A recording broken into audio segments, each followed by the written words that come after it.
Bismillahirrahmanirrahim. Assalamualaikum warahmatullahi wabarakatuh. Alhamdulillahi rabbil alamin. Wabihi nasta'in ala umuri dunya waddin. Assalatu wassalamu ala sayyidil mursalin wa ala alihi wa sahbihi ajma'in. Saya Sina Rizky dari Prodi PAI semester 3. Di sini saya akan mencoba menjelaskan sedikit mengenai tugas yang sebelumnya sudah diamanahkan kepada kami pada mata kuliah fikih pada MA, di mana judul makalah kami di sini adalah mengenai hadanah. Dalam pembahasan hadanah, di sini kami akan mencoba membahas 4 poin, yaitu yang pertama mengenai pengertian hadanah, hukum hadanah, syarat-syarat hadanah, dan yang terakhir nanti adalah orang yang berhak mengasuh.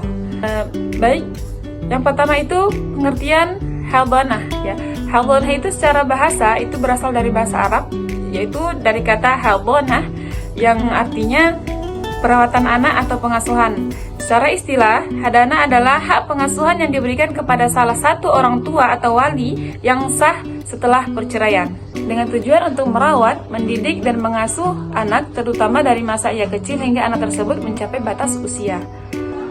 Baik, yang kedua itu adalah mengenai dasar hukum hadanah. Dasar hukum hadanah ini, hukumnya adalah bersifat wajib, ya. Sebagaimana dikatakan dalam Al-Quran, Quran Surat Tahrim ayat 6, Allah berfirman, A'udzubillahi minasyaitonirrajim, Bismillahirrahmanirrahim, Ya ayyuhalladzina amanu qu anfusikum wa ahlikum nara wa quduhan nas wal hijarah. Wahai orang-orang yang beriman, jagalah atau peliharalah dirimu dan keluargamu daripada api neraka yang bahan bakarnya adalah manusia dan batu. Nah, maksud daripada ayat ini sudah jelas, ya, bahwa memelihara keluarga termasuk juga anak di dalamnya adalah bersifat wajib. Baik, yang ketiga itu mengenai syarat-syarat hadanah, ya. Artinya syarat-syarat di sini adalah syarat orang tua atau wali yang berhak mengasuh si anak. Itu ada 5. Yang pertama itu berakal sehat, ya, seperti yang mana kita ketahui bagaimana orang yang tidak berakal sehat atau orang yang sering kita kenal itu gila mengurus anaknya sendiri, sedangkan dirinya sendiri dia belum bisa mengurus, seperti itu.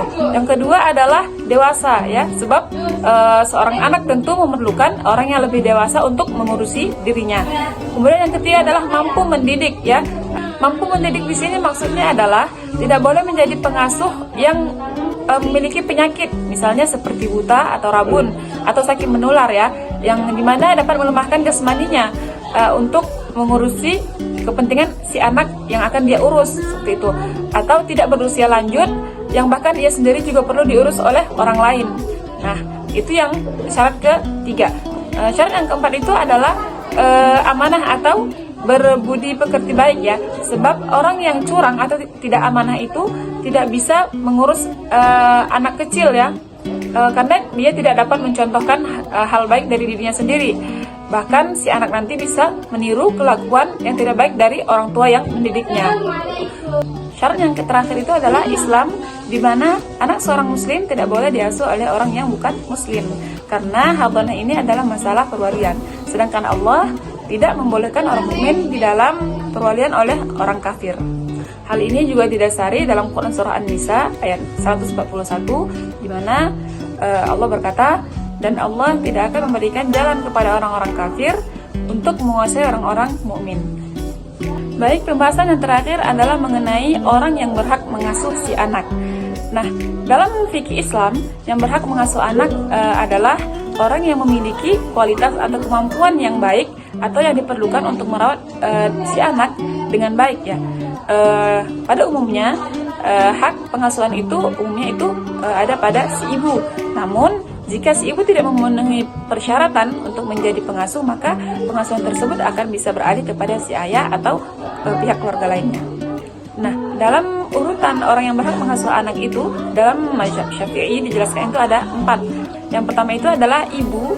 Ibu yang pertama, ya, tentunya itu pun biasanya adalah anak yang di bawah umur 7 tahun atau yang masih kecil. Kemudian yang kedua itu adalah nenek dari pihak ibu, jika si ibu sudah meninggal dunia atau ibu ada namun tidak memenuhi syarat dalam pengasuhan. Nah, yang ketiga barulah ayah, terutama setelah anak berusia lebih dari 7 tahun atau jika ibu juga tidak memenuhi syarat.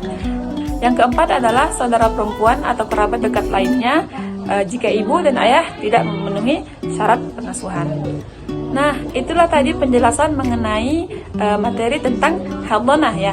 Apa yang bisa kita ambil dari kesimpulannya? Yaitu hadhanah adalah hak pengasuhan anak yang diberikan kepada orang yang memenuhi syarat untuk memastikan kesejahteraan si anak dengan mengutamakan ibu sebagai pengasuh utamanya jika si ibu pun memenuhi syarat-syarat sebagai pengasuh. Nah, kemudian hadhanah itu diatur dengan sedemikian rupa dalam fikih Islam ya, dengan berbagai syarat dan juga didasarkan pada dalil-dalil Al-Quran dan hadis yang menunjukkan pentingnya pengasuhan terhadap seorang anak di dalam agama Islam. Sekian mungkin penjelasan singkat dari saya. Semoga bisa dapat kita ambil poin penting dari materi yang saya sampaikan pada kali ini. Saya akhiri. Wassalamualaikum warahmatullahi wabarakatuh.